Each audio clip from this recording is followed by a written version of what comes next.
Hello, welcome to tournament 24. It was a very exciting turn, to be honest.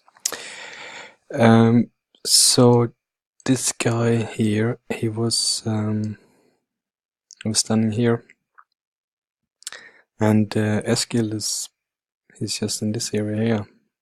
I should have left it there before I moved him, so you could see. So he was going from there, and then he came to here. So it's like just volcanic hexes, and then one forest hex, and then he was here. So I think he's making a a big mistake here. I don't know exactly what he's doing, because he could reach the cave entrance and force me to attack him 6 versus 6. But I think I have actually 6 better units than he have.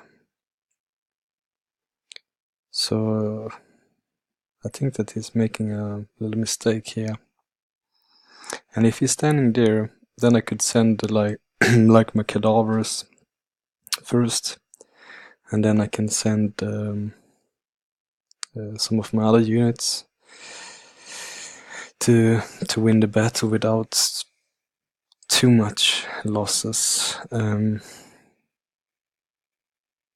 So I think he's making a proper mistake here. It looks like it, because if he went from here up in the cave entrance, then I would lose track of him and need to follow him to know where he is. But now I saw him was over here. So I put my one of these guys here, untouchable. I put him there. So I guess that is the first thing he will see. But then as soon as when he comes closer, he will see my army, of course. And I was a bit worried that he could cast like what call it Death Marsh, but still, if he casts Death Marsh, then he have no health points left unless he have regrowth. So also that wouldn't work. But then I made a battle loss this turn. I will show it a bit later, where he used all his casting points. So now I have no casting points left. So yeah, so there was quite a lot happened this turn. So I put these shoes on my leader, these Arctic walking shoes, put them on her, and then I walked to give a few items to my leader. Sorry, to my hero. So I gave him this wand, and I gave him this Jack's gift, and I gave him also this Merlin's robe, and I gave him this jug of eternal joy. So he was quite he had 80 health points when he did this battle here. So this was let's see, was it the first one I made? Yeah, it was the first one. So I had, well, it was so much happening this turn. So I had my builder and my Tigran mystic that was standing here. So for the mystic to be able to reach, I had to build a little road here with my builder. So I did that so the mystic could join. And then I used Shock Trooper, the Reanimator, the Arcancaster, and the Storm Sister.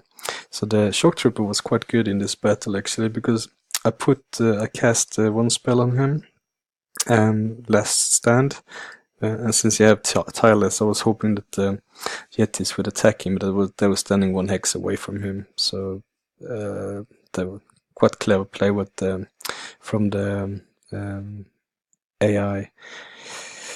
But anyway, so they were standing 1 hex away, so you could break guard on one, and actually maybe we can watch that battle, just like the beginning of the battle, because the end of the battle was quite straightforward, but in the beginning it was important to play it right. So they're buffing each other up here. they're giving Pledge of Protection, giving this frost aura, whatever you call it, and then they're standing here. So I put my Shock Trooper here with Last Stand, so you have a lot of health points. Sorry, a lot of yeah, you have a lot of health points and a lot of defensive points as well. I move my hero a little bit back, and then I put Undying on the Mystic, which have little health points, and then I also put Undying on my Storm Sister. So my the Archon Caster and High Elf Reanimator, they're standing in the back a bit. They're quite good from there.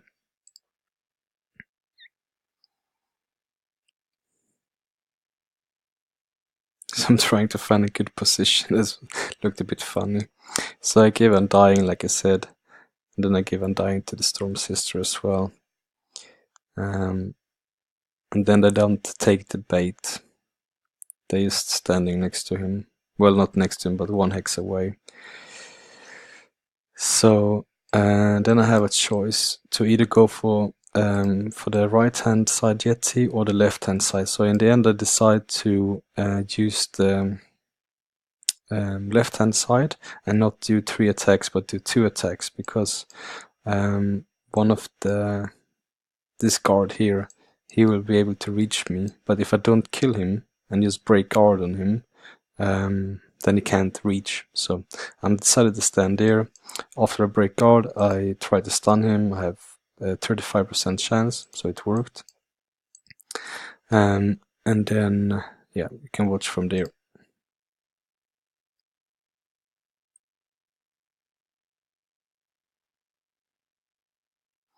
So stun him. He's have just a few health points left. And then I healed my Shock Trooper. That was quite good actually. I didn't think about that from the beginning, but then I steal his frozen thingy, and then he's not so dangerous anymore. And I throw curse. I was hoping that the throw curse would fail, because then he can only do 1 attack on the Shock Trooper, and he and my leader hero can stand here and do 3 attacks without being just 1 attack as well. But in the end he goes for the High Elf Reanimator, which is, yeah, it was good for me, but it was probably not optimal attack for him to do, because all their focus fire on my Shock Trooper. So if he would also attack him, he would be in quite a bit of trouble.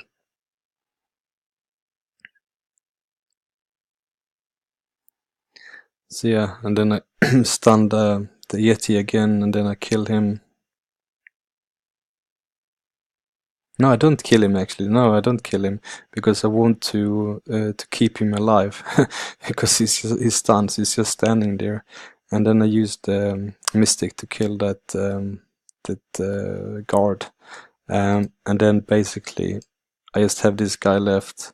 He will attack the Storm Sister, and I will kill the Yeti, and then I will kill him, and then it's just these 2 guys left with range attacks, and the battle is basically over.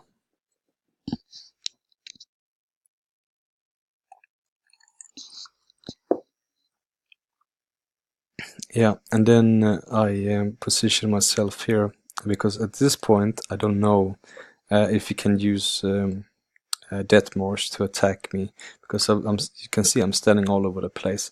But for now, I checked his movement before, and one of his units, the druid with Arctic Walking as well, she can reach, but she can't win a fight against either of this. Well, these 2 she can win a fight against these 2. So, but if she do that fight, then she's not able to get to the cave entrance and go under.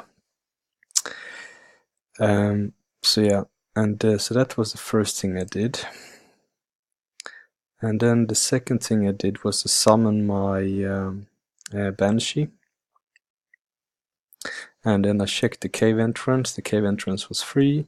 I checked a little bit more, scout like with vision range, and see that there was a can say empty city, but it was not empty because he had one goblin untouchable. So then I attacked that city because I was thinking Banshee versus untouchable, quite easy battle.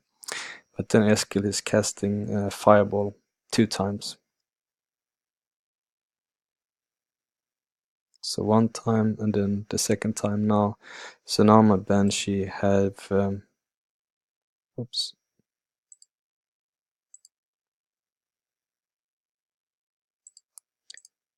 Just 5 health points left.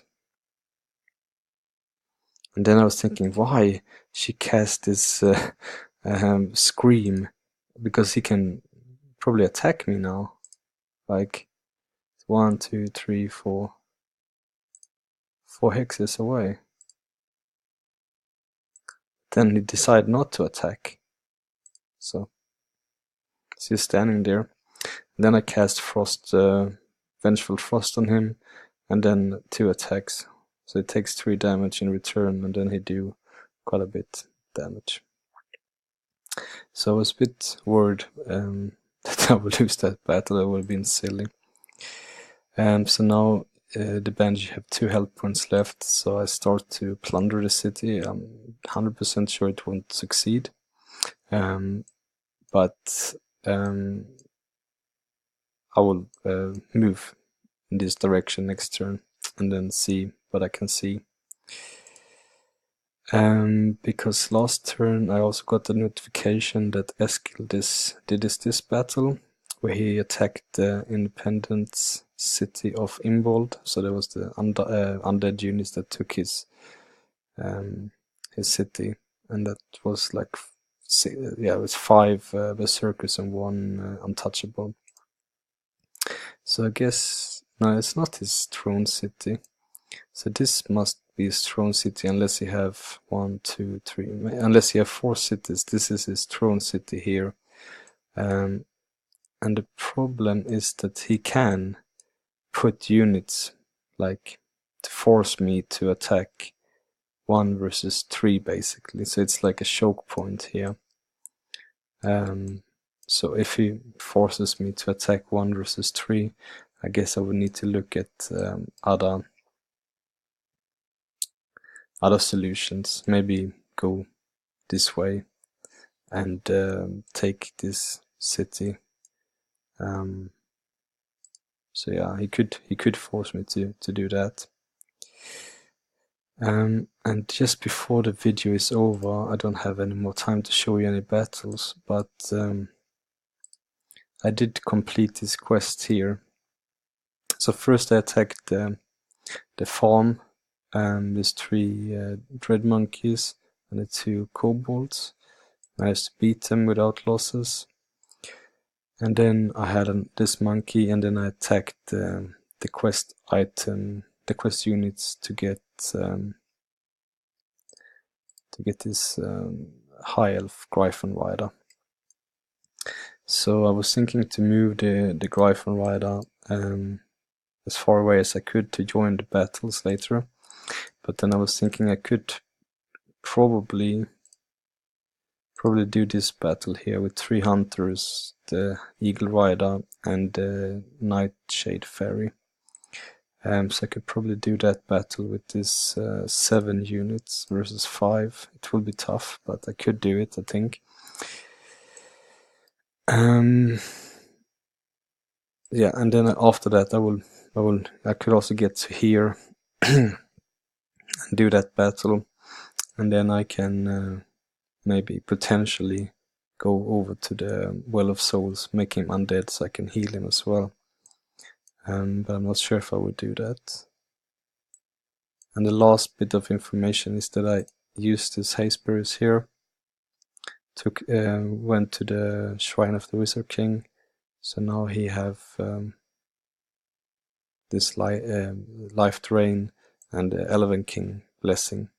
So next turn I will take this, probably, I could take this Hazeberries. And then move, oh damn, didn't see this actually. Well, I could attack him next turn. Oh wow. That would be unfortunate. I didn't see that actually. I thought this was defenders on the